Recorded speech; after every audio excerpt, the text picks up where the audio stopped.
Book signings. They're more than just sitting at a desk with a stack of books and a pen. In fact, there's different types of signings or events that could be considered signings. We're talking of conventions, local library events, and more.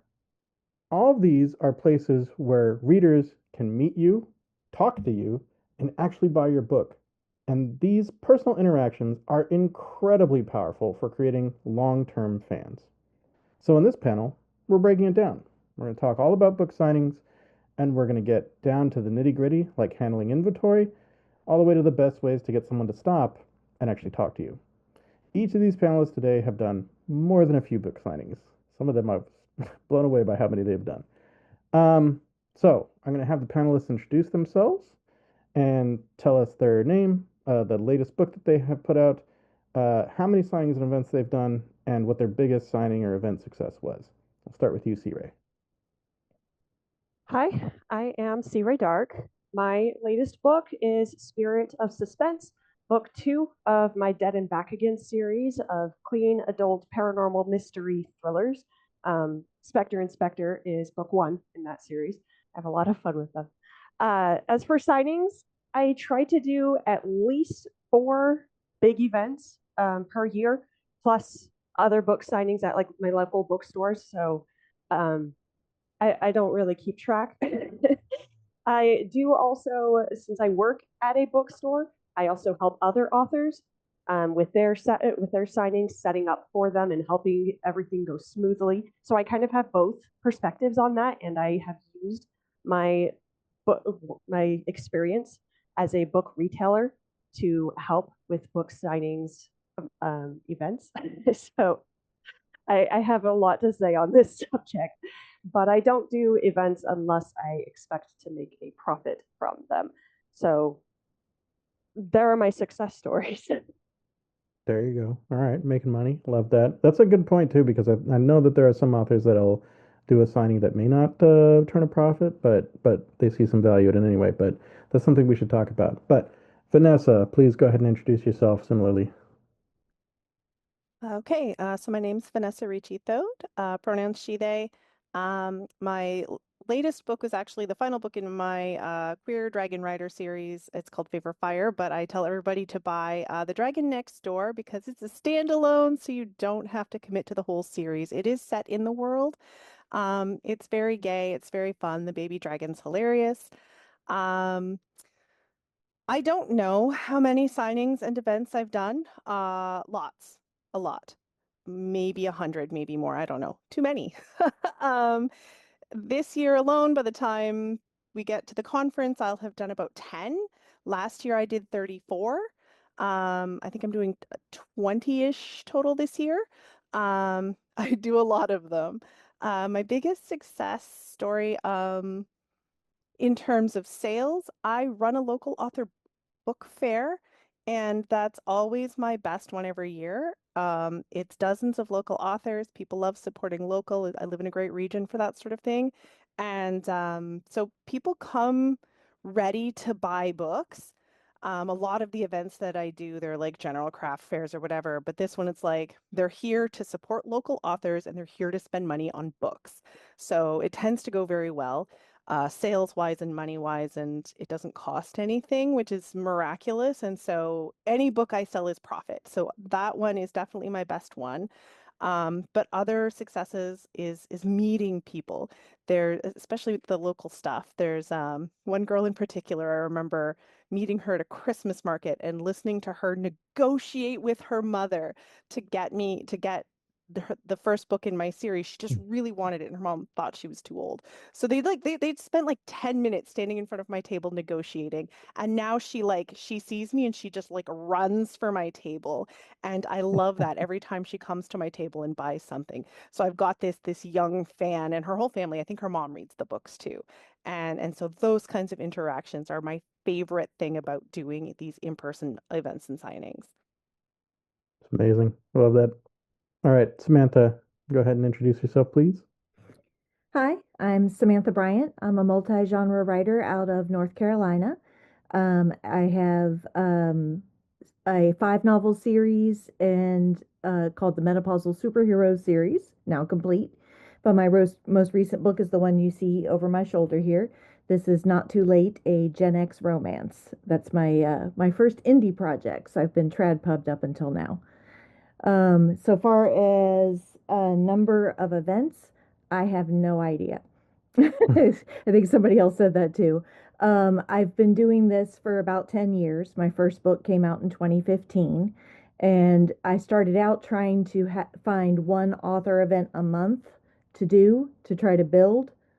Um, but after a while, I was turning away events. And this year I did events 11 weekends in a row, which I do not recommend. I will never do that again. But I was trying on a bunch of new things, and I needed to say yes a lot to get to try on a lot of new things. And so far as biggest success, I think that's a hard question because it's all on how I'm defining success today. So like my biggest sales days were at like big box events like GalaxyCon and that kind of thing. But those are soul crushing and I hate them. So Mm. they make the most money. So from that perspective, they're a success. But I think the event that I is the warm coal in my heart that I go to when I need one is actually my very first one. I had a nice book launch party for my very first novel at a local independent bookstore. My whole family came in. Everybody in the who lived anywhere nearby who'd been a part of my writing life came out. And a good friend was my Phil Donahue and interviewed me, and it was a lovely, lovely day. And I think I need to do more of that for my book launches, planning myself something that feels a little more like a celebration and a party. Love that. Who doesn't like a good party, right? Who doesn't want to party with a bunch of nerd friends? Love it. All Right. A right. good party for me means, cookies and tea, but yeah. Yeah. Yeah. I like it. I like it. All right. RJ, can you please go ahead and introduce yourself as well, please? Yes, hi. So my name is RJ Joseph, and before I even begin to answer that question, I'm just going to go with a gazillion um, book events. I just stopped counting after a while, and I have people tell me right now, "Oh my gosh, you're everywhere," and there's a reason for that. I'm sure we'll get into.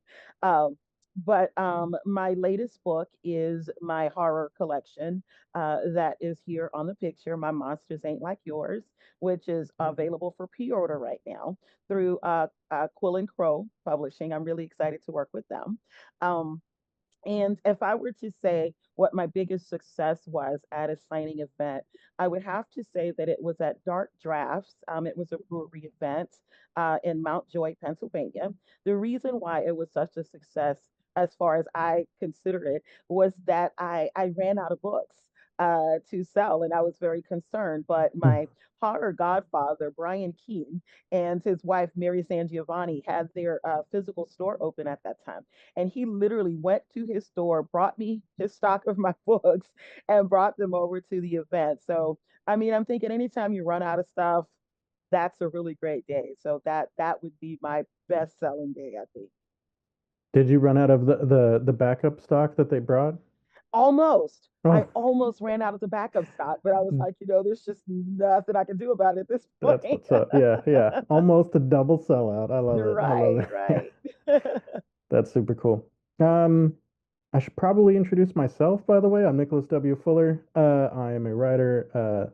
That side, that's my debut that came out last year. I've only done two events, but they're super fun. I love what guys were already mentioning, like the way that you make fans. Like I did my two events pretty close to each other, and having someone that saw me at the first event and then saw me again at the second event and was like, "Hey, I didn't pick it up last time, but I'm gonna get it this time." I'm like, "Yes," that was amazing.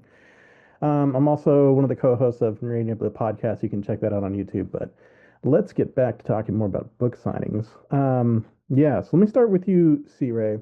I understand you've done a ton of different types of signing events. So can you tell us a little bit about the different types of events that you've done and which ones are your favorites? Are they the big cons that Samantha finds soul crushing, or are they the smaller things?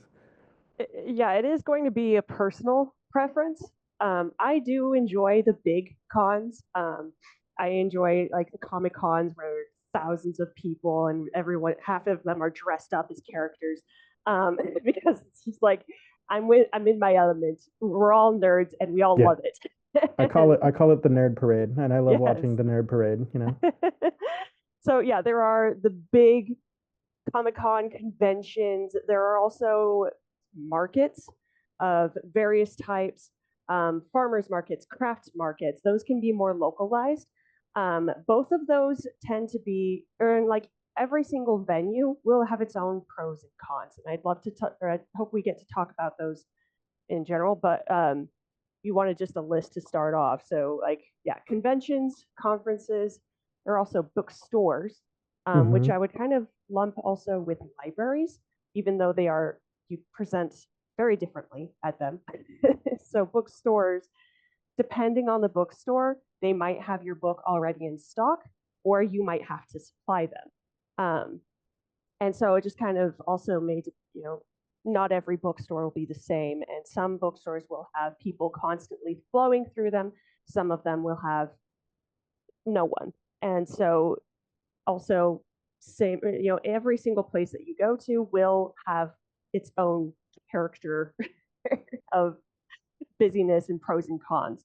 Um, Libraries are a lot of fun. Sometimes they will pay you if you do a presentation. um, I've been able to do a library presentation and it was a lot of fun. Um, there are also school presentations, especially if you write for children's or teenagers. That is a completely different animal. I have not done one of those personally because most of my books are a little older, even though my 10-year-old niece read this one. It did scare her enough that she had to sleep with her parents afterwards. So Oh. I have not done schools, but there are also private events. Um, those are kind of like the personal tea party release parties almost of those are I've been to a couple of those and I have done one myself of like, hey, this is just a release for a sequel.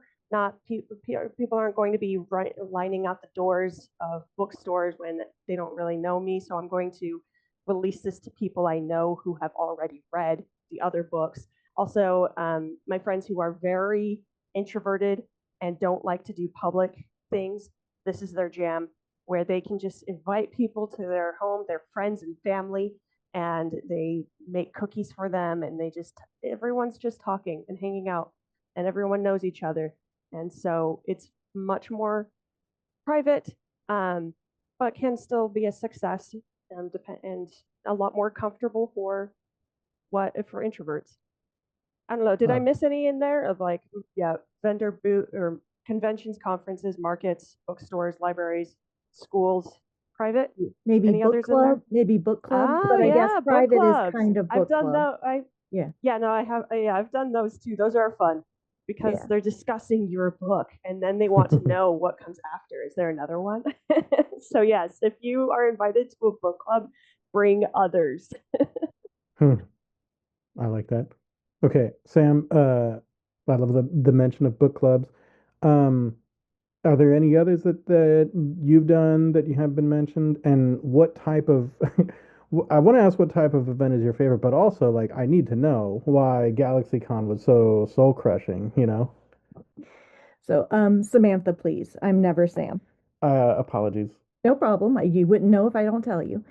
Um, I can't think of any other kinds of events except for I guess maybe once in a while I've done something where like it's I'm sort of an add-on at an event. Like there's a horror movie festival at a local cinema where I'll be invited to sell my books at it, but it's not about my stuff. I'm just kind of like local color, but I do get to sell books there and sign them.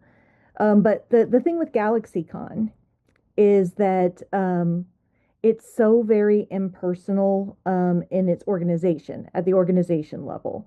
And GalaxyCon is the only big box con I've done, so I don't know if other big box cons are nicer. Um, but they made it difficult for me to get into the building.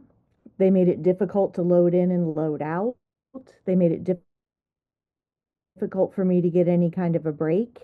And just all of the communications seemed to assume that I was trying to get away with something and I needed to be punished rather than that I was something they needed for their event to happen.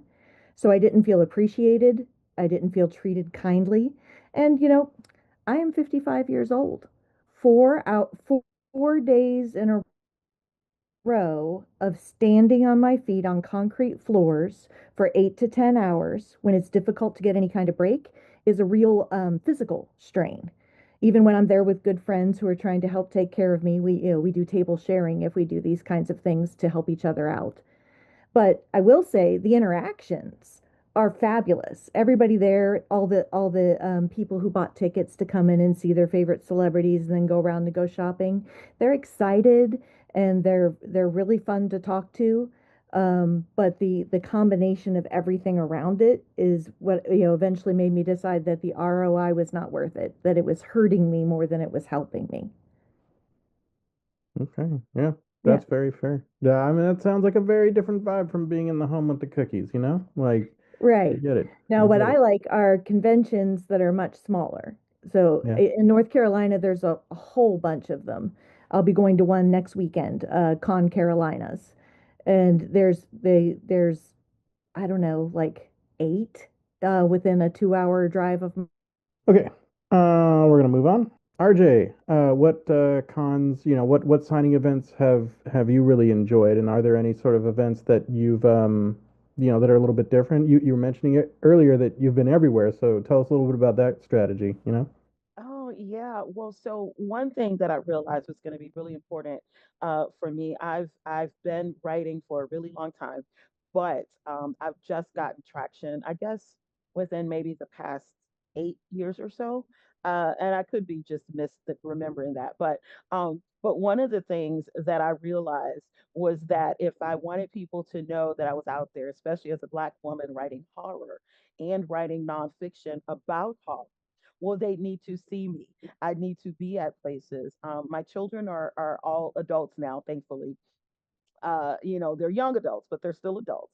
And so I can leave them without fear that, something will happen at the house. And so I do take full advantage of that. What I find has been helpful is not to just go to everything, though, because then nothing feels special. So even though I go to a lot of stuff, it's not like I just go to every single thing that crosses, my path. Um, and so some of my favorite types of events, especially nowadays, are of course the conventions where I go to play with all my friends. So StokerCon is like, kind of that preeminent horror con.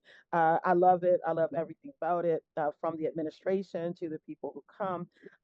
It is mostly an industry kind of a thing, though, and so another of my favorites where I get to meet a lot of readers is AuthorCon.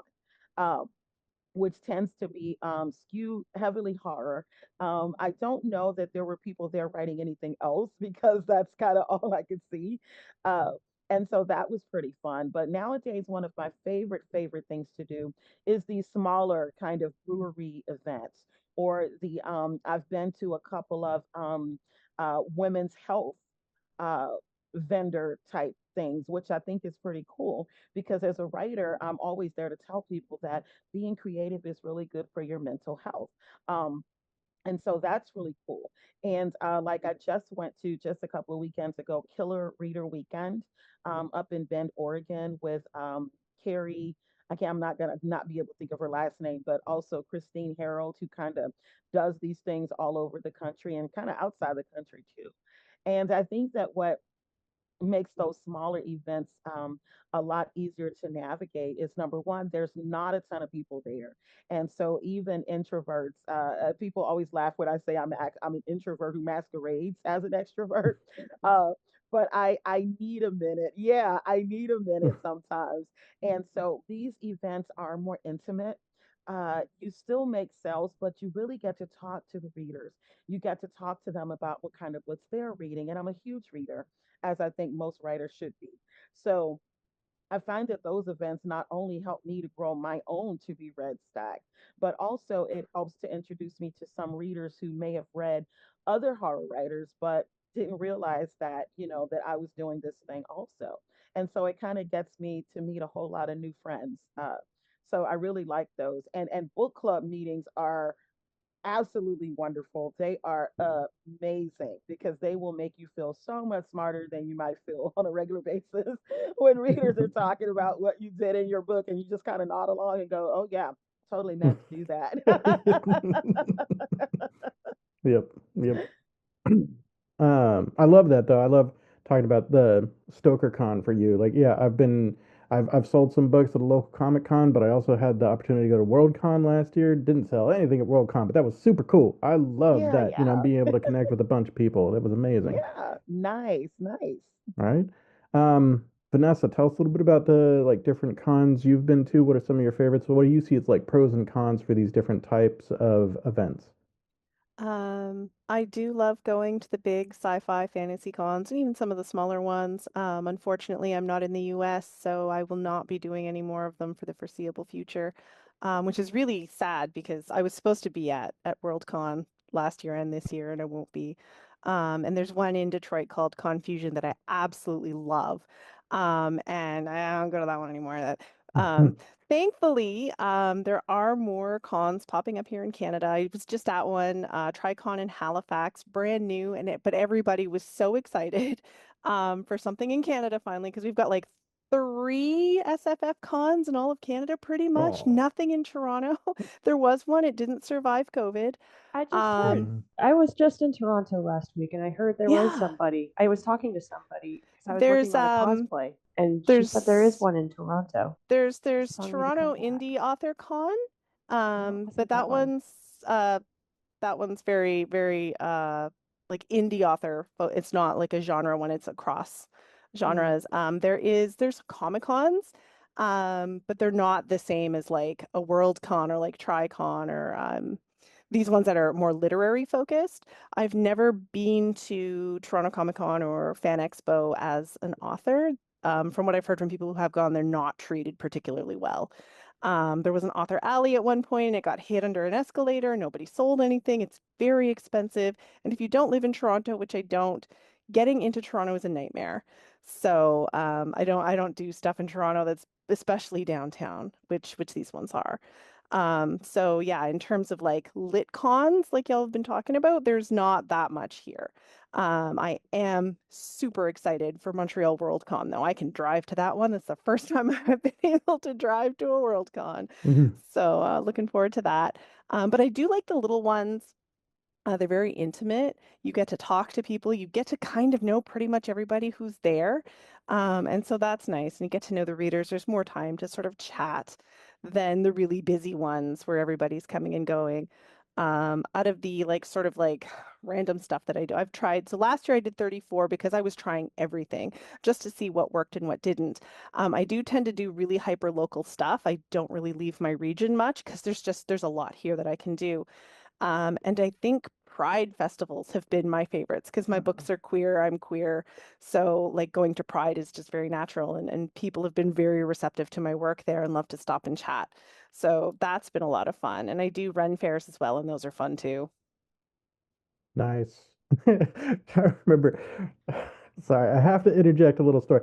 A Right Hive panel, I think 2 years ago, we were talking about like selling at in-person events, and there was an author, I can't remember his name, I'm sorry, but like he was talking about how he sold at a Ren fair, and there was someone that was a bard at the Ren fair, and he was like, "Yo, that's awesome! You're selling books. Like, can I tell people?" And he's like, "Yeah, go for it." And this bard starts playing. He's like, "This nerd wrote a book. Come get the book." And I'm like, such a funny story. And then we talked about you need to be your own bard, though. You got to go, like, that was, yeah.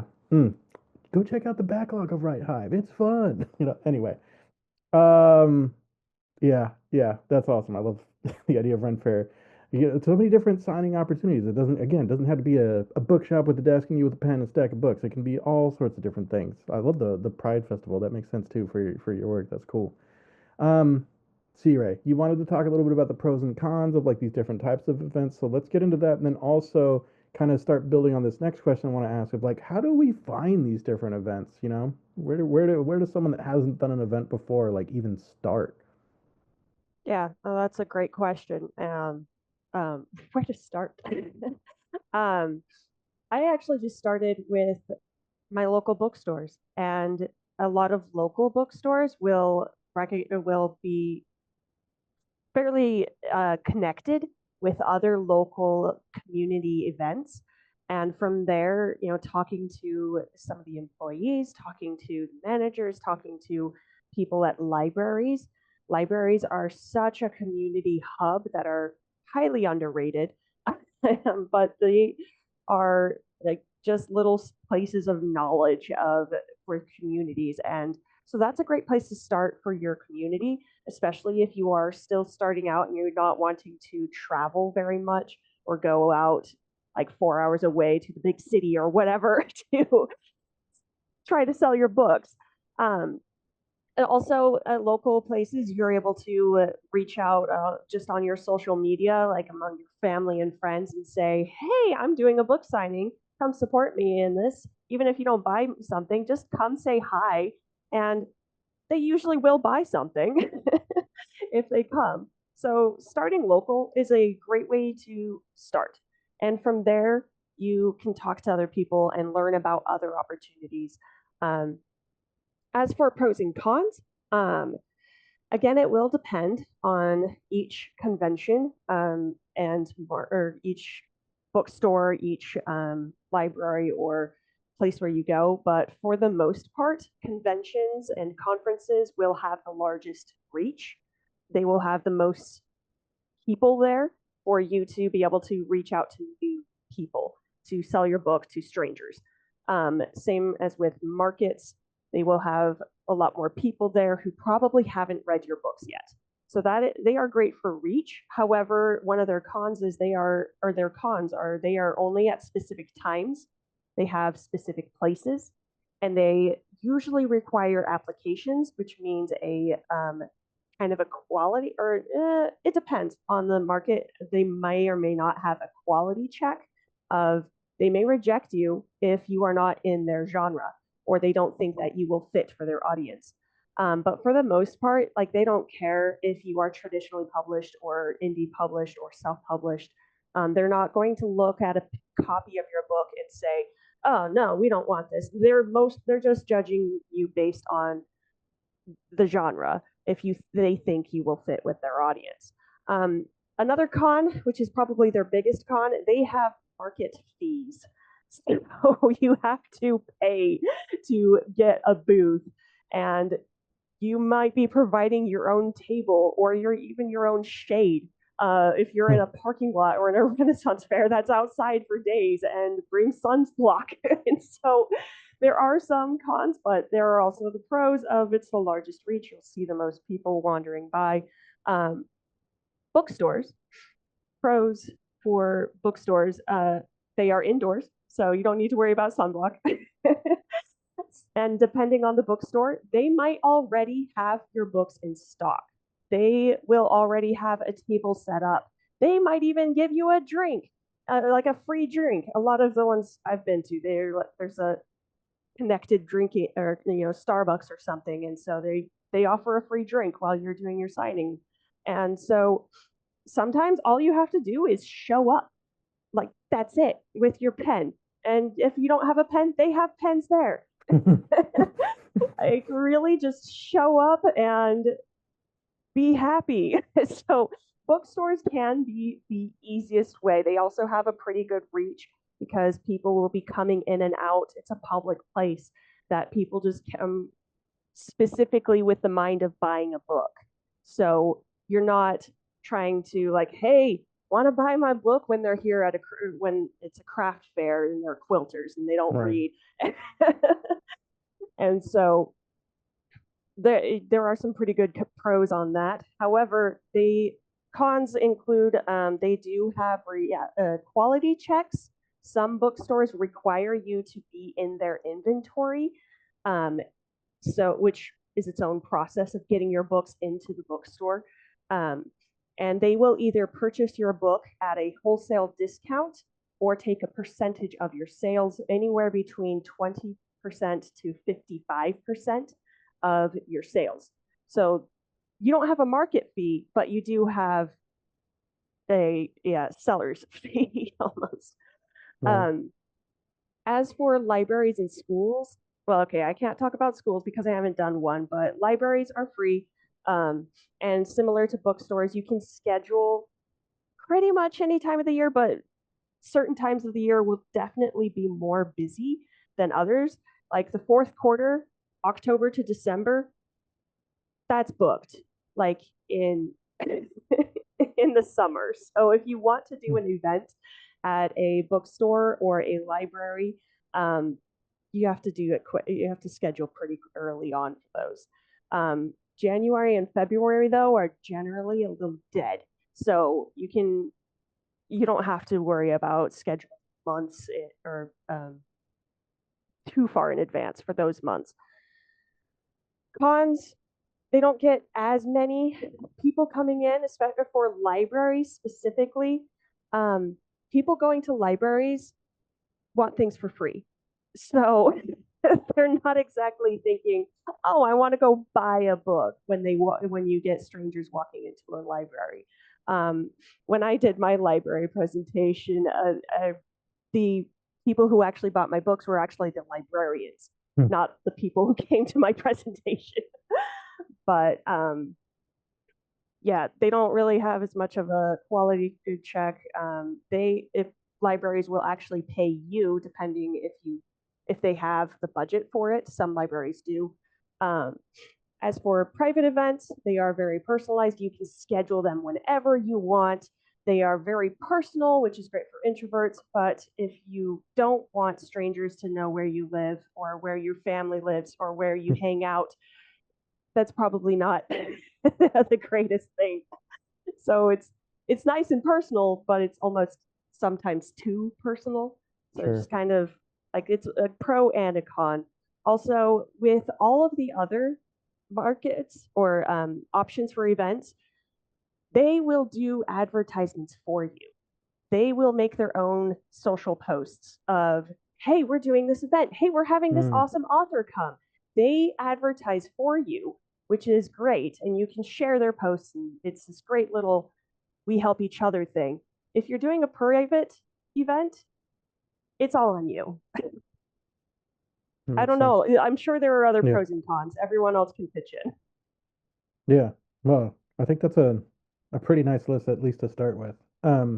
RJ, I'd love to hear kind of what your thoughts are on some of the pros and cons of different places. And then also you mentioned breweries. There was an event at a local brewery recently that I checked out. I kind of learned about it too late to be a part of it, dang it. But like in your experience with those, are those some things that you kind of have to pay a table fee, or what is your experience like at those and what's making you love those too?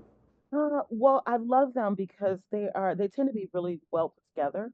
Okay. Because there are people like not just the free owners are like super cool because of course they're letting us come hang out at their place and sell books, but also the table fees don't tend to be very exorbitant. Because the areas are typically a little bit smaller. I did one at a brewery here down home. I'm here in Texas, and I mean they had the most beautiful adjoining land spread. So I mean, thankfully it wasn't like, the heat of Texas. I want to say it's like December. And so we were all just chilling outside with a little campfire. But we were able to spread out um amongst their grounds. But yeah, the table fees do not tend to be very exorbitant. One of the things that I do realize that I'm very, very lucky and very fortunate that I've reached a point where I'm invited to a lot of events. And so that is helpful because when people invite you to come do stuff, they're kind of not asking you to pay for stuff, right? So that is helpful. Um, but yeah, these brewery events are popping up very, very often. Like I'll be going to do one or actually a couple of them this summer up kind of northeast. And so, I mean, because it's not Texas, it's just way too hot here to do stuff. Um, but I mean, outside anyway, inside we're fine, but outside we don't do that. We only do outside stuff like 2 months out of here. So, maybe January and maybe February, and that's it. Uh, but I really like the attention to detail. It's a lot harder, it seems, for things to fall through the cracks with these smaller brewery events. And the only thing that I could see as a con, potentially, is not just the travel, if that's just kind of out of the parameters. But I can see how an event at a brewery might be difficult for someone suffering from or someone who is in recovery from addiction. So I mean that would definitely be a con if you are not able to um, participate in that kind of a way at a brewery. But I do find that these are really well put together, and there are a couple of there's at least one brewery owner who is kind of helping to jumpstart like these brewery events all through the country, and so I'm really excited about that. I mean, because you already have the space, so you don't have to charge people, an arm and five legs to come to events here because you already have the space. You're already paying for that. Right? Right? Inflation's so bad, we got to borrow other people's legs. That's right. That's right. Exactly, exactly. I hear you. All I've right. been doing brewery events as well in North Carolina. There's a lot of breweries around here, and it's gotten to be a real thing. There's a kind of Yeah. consortium of local writers and vendors who Mhm. do like a series of events, and so they've even started to build a following for their events. Yeah, yeah, it's Yeah. really nice. And I think that people tend to go and hang out at breweries anyway. Like if they're kind of hangout spots anyway. I mean, so why not, have some books and why not have some entertainment while you're there, right? Yeah, a couple of them have kind of touted themselves as like scholastic book fairs for adults. Yes, absolutely. Yeah. Love that. Okay. Vanessa, you said last year you were doing a whole ton of different events. So what was the takeaway? Give us all your notes from all the different events. What worked, what didn't, what were the pros and cons, that sort of thing. So, I'm in Canada. We don't do events outdoors in January. We'll all die. Um, so market season here tends to start depending on the spring, sometimes in April, but usually late May into June. And yeah, I tried everything. Last year was I'm going to say yes to everything that makes sense. And I found that very general fairs, and unfortunately the books and brews sorts of things didn't work as well for me as others. And that's why I'm sticking to very targeted things that fit my genre. Um, I know some authors do fantastic at books and brews, but I didn't even try one because um, I Mm. didn't get to one because I was so busy last year. And then my big takeaway was I do best at Pride, Ren fairs, and Comic Cons, and that's mostly what I'm sticking to unless it's a free event. Um, I won't say no to a free event, but some of the tabling fees where I am are exorbitant, and then they want you to pay for insurance on top of it. So I'm very hesitant about what I choose. So the pros are, it's targeted. These are my people. These are my nerds. These are my queerdos. The cons, often very expensive. Also, lots of outdoors. Last year, it was either cold and windy and raining or 11 billion degrees outside. So it was very difficult. I didn't lose money, thankfully, but there were a lot of markets that were not great. I got heat exhaustion twice last year, and it was not good. So I do try as much as I can to combat that when I know I'm going to be out on a really hot day. I bring water with me. I have a cooler full of little ice packs that I'm like sticking them down my shirt and on my face, like wearing a little ice pack hat. Um, the day I got heat exhaustion the first time was I forgot my cooler of coolers. So, don't forget if you're going to be out and it's going to be hot, yeah, pay attention to the weather forecast for sure and come prepared. Yeah, cons for outdoor markets are kind of endless. There's bugs, um, there's the weather, um, Wind, rain. wind, rain, heat, sometimes all at once. Um, I didn't do any markets earlier this year. I went to one, and we were talking about getting started is I will just go out and check things out and see. And one of the ones that I went to in early May, it was snowing and they were outside in their little tents in the snow. And I was like, oh God. So I felt really bad for them. I went anyway, checked it out, but that's spring in Canada. Sometimes it snows in May. It's snow in May. What is this craziness? Um, yeah, all right. So Uh, you had asked about how people find events. Yep. So I did have a few thoughts about that. It's Absolutely. for me, I started out by just uh, events near me, that kind of stuff. I attended some, just not to sell, but just to kind of go look at them and see what was going on. And through that, I met people, right, and asked them what they were doing and heard about things that way. Looking at the bulletin board at my coffee shop in my library told me about events, right, where everybody tacks up their little flyers. And I find that there's a kind of a build up. You do one event, and at that event you met these five people, and that gave you three ideas, and then you did those things, and that gave you three ideas, and suddenly you have events 11 weekends in a row and ask why you did this to yourself. So, and geography has a lot to do with it. I know that I find it easier to find events than some of my friends who are more in like the Pacific Northwest or in the more rural areas of the Northeast. It varies by where you are. So you have to consider that too. And then one more thought is professional organizations. Like I joined Horror Writers Association Ah, once I started publishing horror, and that got me invited to be a part of Horror Writers Association events, which then had its own spiral of connecting me with different people and getting more opportunities. So whatever you go to, put your best you out there because you don't know what ripples you've started, right? So if there are two people in the audience, give them a good experience because one of those might be your road into your next opportunity, and it doesn't pay to be um precious sour. about it or to get upset Yeah. because Well Yeah, said. so to kind of piggyback onto that though, I am a very adept lurker on social media. I can't figure out how to do most of the other stuff, but I can lurk with the best of them. And I realize that I find a lot of opportunities, a lot of events by just hanging out on social media. So like if any of those platforms is one of your favorites, I mean, just kind of go poking around in the threads, maybe search for, bookish events or horror events, romance events. Because what Samantha's saying also is something really important to keep in mind is that when we talk about success or we talk about goals for these things, we never really know what the amount of non-financial success is going to be.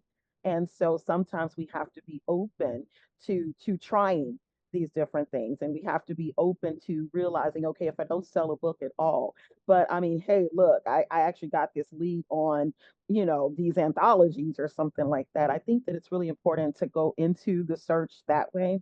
Also, I know that there are a couple of websites, and of course, I can't think of them. One is specific to Texas literary events. And I've kind of browsed there before, but there is literally, I'm sure there's more than one, but there's at least one other website that literally lists like all kinds of book events and conventions or whatnot. You could also stalk your favorite writers, which is a thing I may or may not have done before, and kind of see where they're hanging out.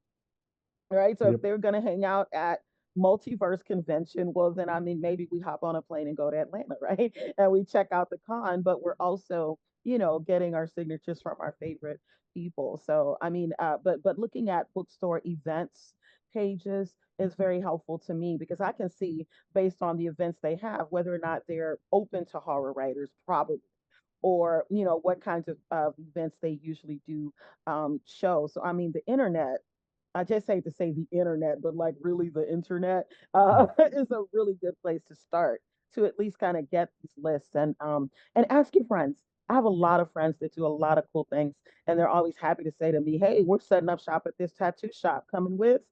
Yeah, I'm coming. That's what's up. I like that. I want to stick with you, RJ, and get a little bit more in the weeds real quick. Because I feel like we talked kind of generally about different events. We're talking about Hmm. how to find events, but let's dive a little deeper. RJ, I know one of the things that you kind of brought up when we were planning this was like inventory management, and I think that's something Yes. that people might definitely not think about right away, but it's a good thing to be thinking about. So, Hmm. share some thoughts on that. Oh, yeah. So here's the thing. If you are flying with the ways that luggage costs are adding up these days, you will have to be very particular about what you're taking. Mm. And so, some ideas to kind of help manage that weight are to see if there's a bookseller on site who would be willing to carry your books for you. So if they buy your books from Ingram or wherever you they can get them from, well then you don't have to carry them. I mean, the downside to that is you only see those funds in your royalty statement, probably depending on how you're published. But at the same time, people can buy your books and you don't have to bring them. Sometimes you can even do like a pre-order sheet if you have a pretty good following in a newsletter list or on social media, and say to people, hey, I'm going to be at this event on this date. Would you like to pre-order your books? Let's make it easier. And then that way you have to only carry limited stock. Carry the ones that are already bought, right? And then you carry just a few extras. Um, there's also sometimes you can partner with your publisher. So maybe your publisher will have a table at the event, but maybe they will allow you to sign your stock there, right? Or kind of poach on their table because they have your book there. But what you don't want to do is find yourself flying with a ton of luggage. It does get to be very demoralizing if you have to pack all this stuff back up to go with you. And now, of course, if you're driving or if you have friends, you can also ship your inventory to local friends if they're willing to do that for you. I do know that some of the bigger events will let you ship stuff to the hotel within a certain amount of time. Like shipping will be your friend, especially if you are middle aged like me, your shoulders, your back, you can't be carrying stuff, and you know. So I'm really good friends with the front desk folks and with the folks at FedEx. Like, listen, can you just take these and send them back home for me? Um, so managing inventory is a really important thing. You also want to make sure that if you want a particular book to move, let's say you have, four boxes of this certain title of yours, you make sure that you get ahead of that and that's the title that you want to focus on. That's the one that you want to let everybody know that you have and that you'll be carrying with you so that they can be excited to get that one to help clear out your inventory. Um, I also suggest that you kind of plan your table. Like, I do realize that for people that write in multiple genres, there might be different ways Mm. to do this, but you want to plan which titles you actually put on your table, which ones are for display. You kind of don't want to go into it with this off one, right? Because I used to write in romance also, so I have romance works, but I'm like, I'm in a horror thing. Why would I take these books at all? If you're gonna take them, make them tie together, make it be aesthetically pleasing, right? Um, but yeah, inventory, you can get somebody else to do the heavy lifting for you, and that makes it a lot easier. Love it. Yep. I like all those ideas. So, I'm a multi-genre gal, and it's quite the multi, right? Because I write horror, I write romance, I write superhero, I write fantasy. And if I'm at an event where I'm carrying all of my stuff, I kind of set my table up from light to dark. And so that's my initial pitch when I'm talking to people is like, so do you lean more light and fluffy or do you like the dark stuff? Let's see which part of my work you should look at. And it's a good starter too for conversation. And on your inventory point, I think also something that as a not very good at numbers person, as many writers are, being word people, it's important to have a good system for tracking how your inventory, like what you have on hand, and how many of what kind of titles did you sell at this event last year or this similar size event or something, so that you don't show up and you have 5 copies of a book because you thought it would be nothing and 35 people would have bought them if you had brought them. So there's a numbers tracking element in there that does not come naturally to me, but luckily my sister is an accountant and she helps me. All right. So bring your ice packs. Get a sister that's an accountant. All right. I'm learning a lot. No, just kidding. Those are great. I like the idea too of like the shipping books to friends. I'm planning to couch surf with some friends for some cons later this year, so they're gonna get some books. But Vanessa, what are some other? Obviously you talked about the ice packs. What are other kind of things that you should do to prepare that might not be immediately obvious, but because you've done a million of these? I have an anti-fatigue mat that goes with me to every single event that I do. Nice. Samantha was talking about, that 4-day hell standing on your feet forever. So I have a chronic pain disorder. I can't do that. Physically cannot do that. If I'm going to stand at all more than like 20 minutes, I need the help. So I do sit as much as I can. I try to position my chair so that I'm easy to see. And when people are browsing close by, I will stand up to chat. And so I bring an anti-fatigue mat with me so that I have something comfy to stand on. Good shoes. Bring really good shoes. You're behind the table. Nobody's going to see your shoes. They can be as ugly as hell. Just make sure they're comfortable because you do need to stand up and talk to people. If that's something that if you're obviously in a wheelchair and you have mobility issues, you can't. And then you want to position yourself as best you can behind the table. If I know I'm having a bad pain day, I have 2 shelves that I display my books on, and I will sort of angle them so there's a big gap in the middle where I will sit, so that I can talk to people that way. Um, so thinking about how this is, how is being on your feet all day and possibly all weekend, possibly across 4 days, depending on where you're going, how's it going to affect you? Bring snacks, bring water. If you have a friend to table with you, do that. I table share with friends a lot, so that cuts down on cost because we will split the booth fee. But then also, I have to go to the bathroom. You watch the table, I'm out of here.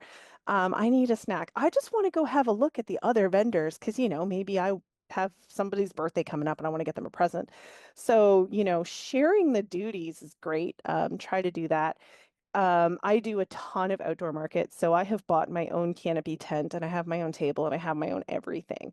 Some places provide it great. I don't have to bring mine, but I have it with me. Think about your display. I said I have racks. I got them off of Amazon. They're just like wire display racks. They fold up, and that's another thing. You have to store this stuff when you're not at a market. How much space do you have for it? Try to get things that either you can easily take apart or things that fold up really small, so that you can store them really easily, especially if you're in an apartment and space is limited. You want to be able to like slide that under the couch or something. Yeah, Um, and books are heavy. they So are when you're choosing your tubs you're going to store them in, small. it's better to have more tubs that you can pick up individually than a big tub that will send you to the chiropractor. Yep. Shoe Yep. boxes Lots of small boxes is your friend. Have a cart. Do that. Love yourself enough to get a cart because, with books are wheels. heavy with wheels, good wheels. Yeah, something I have one. It's great. I got it at Canadian Tire, but I think they sell it at Costco as well. And it just folds right up and it will slide under the couch. So yeah, these are all these things that you need to, think about your space because yeah, you want your display to look good, but where are you going to put it all after? So there's that to consider as well. Love If yourself enough to get a cart. It's something I didn't think I was gonna hear tonight, but you know what? I'm happy to say I have a cart. I love myself, like let's yeah. Anyway, no, all that are great points, of course. And yeah, like not super obvious things. So thank you for sharing. See Ray, some ideas to share and also like you work at the bookstore, you've helped other people do this. What are like briefly, you know, I think the display is clearly important. I think people kind of understand that. But what are some things that like are a must-have on the display at a table for a signing, and what are some things that are cool but maybe not worth it, that sort of thing? Okay, yeah. Well, and I definitely agree with everything that people have said of care for yourself because sometimes they're only 2 hours, sometimes they are 3 days, 4 days. I mean, some Renaissance fairs are months long, so care for yourself, your feet.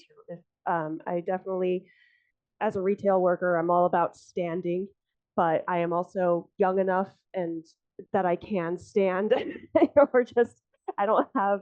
I recognize there are a lot of various reasons that keep people from being able to stand, but if you can, be eye level. You want people to see you. You do not want to be behind your booth reading a book with natural bee face. That is not inviting. It's not going to bring people to your table, and I see it far too often. I'm like, you're not. bringing people in, you're pushing them away because you look busy. You look like you don't want to be interrupted. Never interrupt me while I'm reading a book, you know? So yeah, it always, that's my biggest pet peeve when people do signings. So stand if you can. Even if you can't, you can still use height for your display. It was mentioned having stand or like wire racks. You want your titles to be visible, because your name, the author name, will be repeated everywhere. But like if you see, I have my title on the top, so that means this book, if I can keep my finger, I can kind of have other books in front of it on the bottom. But I have other books where the title is on the bottom, so I have to display those differently to make sure that the titles are seen, that the pretty artwork is seen. You can just lay them flat on the table like Costco does, or a lot of bookstores, they just lay them flat right next to each other, but that's not really visually appealing. And if you only have like a couple of books, you can get creative with your space. You can make book towers, stack them in fun ways. You make art with them. It's really fun. But when you have a lot of books and you have to use those stands or those racks to show them all off, yeah, you have to be creative with your space. Also, yeah, some things that are helpful, especially if you're at a market, using lights, especially movement, kinetic energy. It draws people's eyes. And using that height, again, being eye level, it gets people to look in your direction. I frequently partner or share a booth with somebody who makes a 15-foot poster of his books stacked on top of each other. And we frequently, when people come by, they say, I just began looking. I wanted to look around, but I might come back. I point them to the giant tower and say, you can find us. You can find us again with this marker that we made for ourselves. And so height and also things that catch the attention, lights and movement. Sometimes that's with the TV. You can like show off your book trailers. A lot of conventions will have, or markets will have, particular rules on electricity and audio, so be careful on that. But it is an option depending on rules. Also, yeah, using appropriate decor of like if you have horror, it's a lot of fun to just really dive into that. I did a signing. There were multiple horror authors at this little independent bookstore, and I was the light horror representative among the three of us. And one guy, he was doing tarot readings and like really going into it. He was all dressed in black with a black kilt and like just he looked so cool. But like with that, you can dress up, especially if you do fantasy. And if you do a Renaissance fair, people go for the dress up, the cosplay. I dress up as my characters, and that gets people looking at me without me even doing anything because they look at my costume and they say, your outfit, I love your dress. I love your outfit. And I'm like, thank you. I'm dressed as my book. Let me talk to you now about my book. It's a perfect segue into talking about the book rather than, hey, come look at me. It's a natural flow of conversation, and then you can compliment their outfit carefully. You don't want to be weird. Compliment outfits, not specific parts of the outfit. Sure. But also for introverts such as myself, it helps to be able to put on a persona of my character who is confident, my character who is a bad A and will do anything, and she can put herself out there. Versus me, I'm like, don't look at me, So putting on the cosplay is like, I am a new person. I can be amazing as in this costume. So that's some people I know another author who just wears a hat, just wears a top hat, and that is his kind of persona to be able to say, I am putting on a hat to make myself an extrovert for this event. And that helps with your brand as well. So whatever your costuming is, if you're dressing up as your characters, um, you people who go to multiple events and see you at multiple events, they will recognize you because of your costume or your brand. So it these are all very helpful tools to help people recognize not just what your books are about, but also recognize of like, oh, okay, yeah, it was that.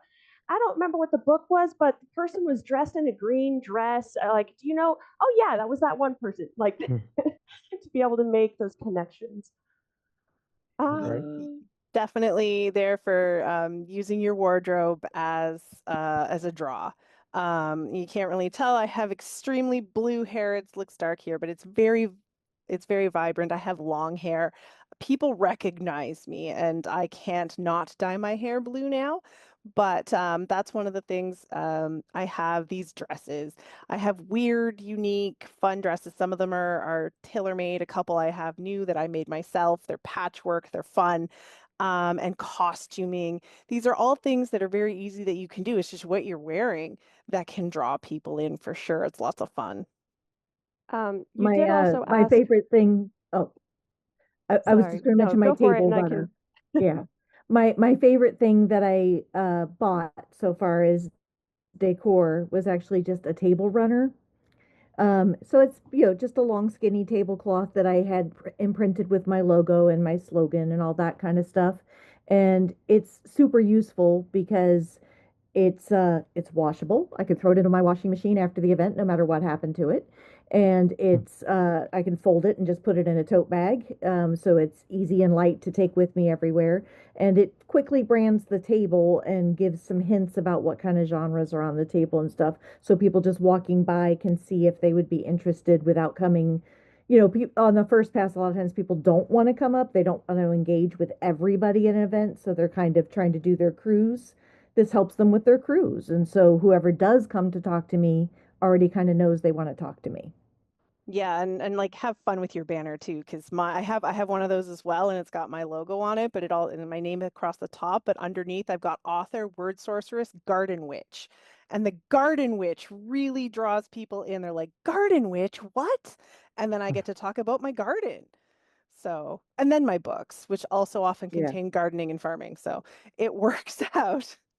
Yeah, my imprint is dangerous when bored, so that phrase catches people.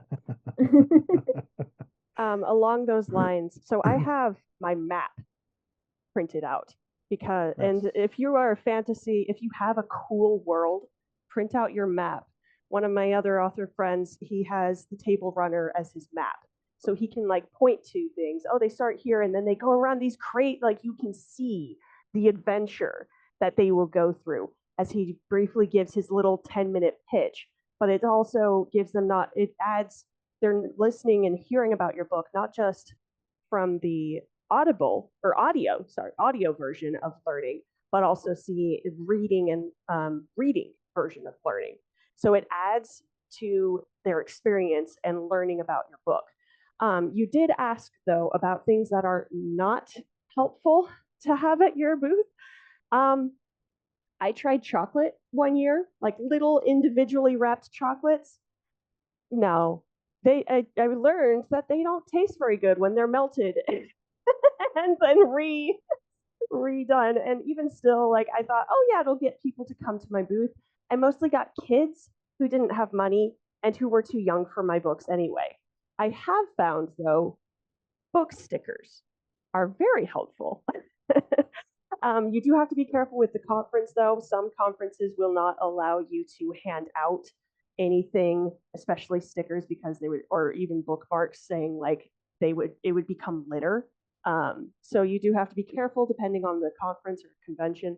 But I love giving out stickers because it's, hey, would you like a free book sticker? That's how I approach people. And if they say no, they are obviously not my people. You know, like they don't want a free book sticker.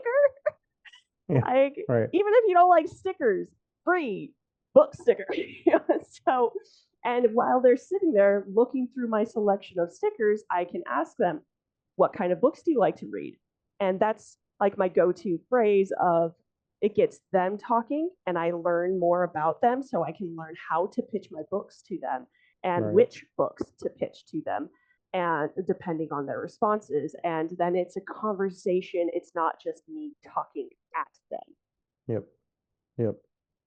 Yeah. Um, no, I think that's great. I like the idea of bookmarks. I hadn't run into someone not letting me give away free stuff, so that's something I need to be aware of. I'm learning so much tonight and learning that I love myself because I have a card. That's good. Um, RJ, I think like bring us home, RJ. I want tell me a little bit about some of the like free stuff that you have. One question that I have, and I think I'll just ask you, RJ. I don't think we need everyone, but what do you use for payment processing? I think that's something that people wonder about. Um, and then yeah, like what bookmarks and display. Tell me a little bit about that, RJ. Oh, well, sure. So for payment processing, I actually have a couple of different things. I do have a one of those small portable credit card machine readers that is tap capable, which Okay. is helpful. Apparently, although I'm an old and I haven't figured out how this is supposed to go, that same PayPal Zettle app will allow you to let people tap your phone to do payments too, but I'm just a little leery of that. I mean, I'm just like, you know what? No, let's just use the machine and it'll be fine. I also will print out QR codes for things like Cash App, Zelle, just in case somebody, just most people usually do have their phones. Um, and so I have a few different things, different ways that they can pay.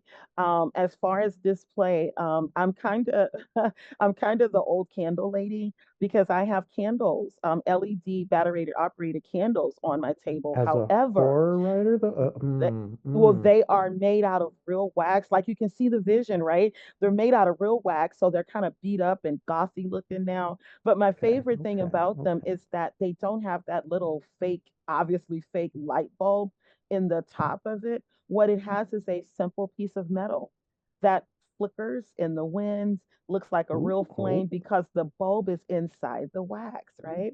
And so these are so easy to carry around.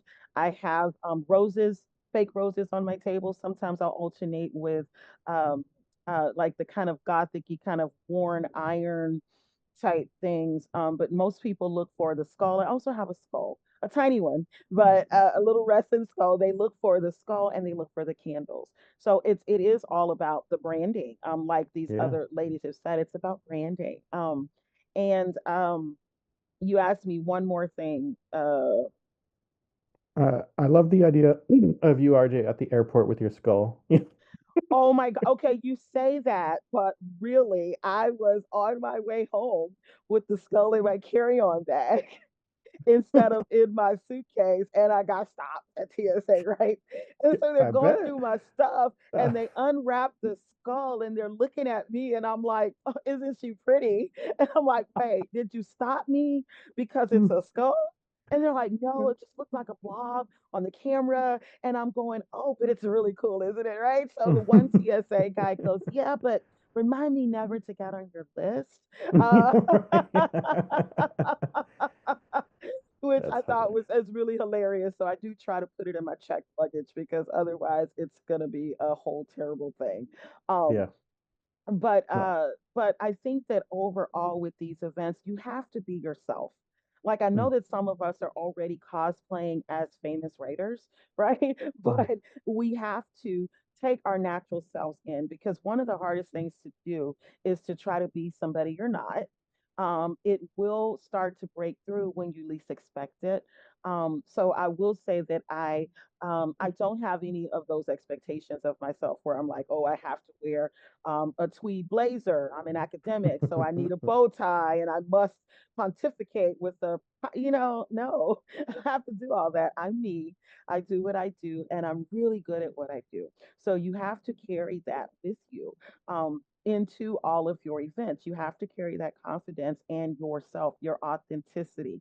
There are people who will buy my stuff not because they don't even read horror, right? They don't even like horror sometimes, but they will buy my work because they go, you are very authentic. I love chatting with you. Um, I love that you talk to me about what other books I'm reading. And I mean, it's kind of self-serving, right? Because I want to know where the good books are so I can go get them. But I mean, people don't know that necessarily when you're talking to them. So it helps. And I think that see Ray mentioned like not sitting at the table looking like you're dying. Don't It's be on your just phone. Don't be don't on your be phone. well, Yeah. it's very rude. I mean, it's just a rude kind of a thing to do. And I'm from that. I Vanessa. mean, Yeah. I mean, I'm Gen X and we are like totally rude, but that means we know what's rude, right? Yeah. So you don't do that. Another thing that I see people doing that, oh my gosh, I really give them the stern looking at over my glasses is the whole poaching of customers. Mm, If there is someone at the table next to you, you do not go over to that table and try to poach that person for your own table. You let them finish talking to the person that they're talking to. And then if you just got to go chase them down, wait until they're not at a table. But there are some people who would literally walk over and kind of go, hey, well, what about my book? I think you'll like my book too. And, it's really, really ugly. It's also not being a very good community citizen. And believe me, people pay attention to these kinds of things. And in a time where conference and festival and events codes of conduct are very, very important, they are very, very important and being increasingly so as more time passes. You do not want to be a person who runs afoul of that code of conduct right. because you will be shunned. You will literally be shunned and nobody will want to play with you or your books ever again. Mhm. Right. No, Yeah. plus kind of going back to a much earlier point, these things are also just an opportunity to make friends and meet cool other nerds and like you're gonna you're gonna not be Yeah. on the cool list if you're poaching people's, yeah. Um Exactly. all right, ladies, this has been fantastic. I could generally like sit and talk at least another hour with all of you about this, but Right Hive wants me to wrap it up. So that's what we're gonna do. I'm gonna start with you, RJ. Tell the folks what you got going on. So what I have going on is this collection is up for pre-order. My monsters ain't like yours. So please go check it out. But also this week, an anthology full of all Texas women horror writers has Ooh. dropped. It is called Beneath the Bluebonnets. And when I say that y'all really don't want to miss this, I mean Texas is we're doing some really creepy stuff here. So I think that if you get that book, just let me know what you think about it. But it was released just this week, so I'm really excited about that. Awesome. Well Thank done. you. Samantha, tell the folks what you got going on. So, Not Too Late just came out at the end of April, and I've got two more Gen X romances coming out right behind it. I've got Acid Rain, which is a punk rock princess falls in love with a politician. That one's coming out at the end of May. And Ready or Not, which is a mutual rescue story where the two people who think they don't want love, this dog on the cover disagrees, and so they get together. And that one comes out at the end of June. And like RJ, I am a huge fan of anthologies, and I've got four different short stories coming out in anthologies in the next couple of months. The best way to find any of it is just to go to my website and poke around. It's dangerouswhenbored.com. Love it, love it. Vanessa, tell the folks what you got going on. So I am not publishing anything new at the moment. I have a completed series called the Fireborn series. If you would like fire bending sword lesbian dragon riders, I got you covered. Um, so that's out. The next thing I have coming up actually is I'm going to be in Year's Best Canadian Fantasy and Science Fiction Volume 4, and that is out, I believe, in October. I have a short story in there about a plague that kills billionaires. Who doesn't want that? And otherwise, you can find me online. I'm at Blue Sky, V Ricci-Thode. If you can spell my last name, you can find me anywhere. I'm the only one. And my website is toadstool.ca. I keep that updated with everything I'm up to. There we go. C-Ray, tell the folks what you got going on. Yeah, so I'm currently working on book 5 of my Dreaming Princesses series of YA fairy tale retellings. I'm hoping that will be out early mid fall. I will be at Mushroom Fest in the Tri Cities in like a couple of weeks. I'm also doing a virtual Ren Fair, which is kind of fun. That's going to be mid June. And then I'm going to do FanX in Salt Lake City in September, soon after Bilbo and Frodo Baggins's birthday. And otherwise, you can find me on Instagram and Facebook, and also my website, craedarc.com. Awesome. And I am Nicholas W. Fuller. You can find me nicholaswfuller.com. Similar to Vanessa, like I went with Nicholas W. Fuller because there ain't another Nicholas W. Fuller online, you know. But yeah, you look up Nicholas W. Fuller, you're gonna find me. My book Shattered is available on my website. I'm serializing another book that's on my Patreon that you can find on my from my website. I also have Nerdy Nebula podcast that you can find on YouTube. And of course, we're all here with Right Hive, so you should check out all the different panels. If you haven't, hopefully you're checking it out the weekend it's happening and you're engaged on Discord. Right Hive, much love at the con every year, love being a part of it. Um, Thank you, ladies. Thank you, viewers.